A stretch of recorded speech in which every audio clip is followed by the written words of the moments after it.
যে মানুষটা চুপ সে কিন্তু একদিন আপনাকে পৃথিবীর সবার আগে রেখেছিল। মানুষ হুট করে চুপ হয়ে যায় না ভাই। অনেক কষ্ট জমে গেলে বলার মতো কথা খুঁজে পায় না। আমরা ভুল করি।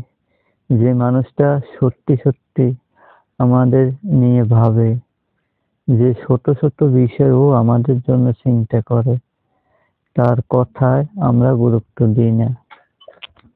একবার ভেবে দেখেন, সবাই দূরে গেলেও যে মানুষটা পাশে থাকে তার হৃদয়টা আমরা সবচেয়ে বেশি ভাঙি।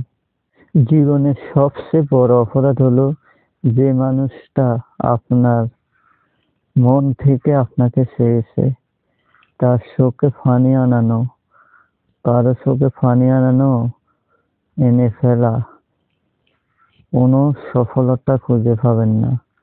এটা কোনো সফলতা না, এটা তার উপর অবিচার করা।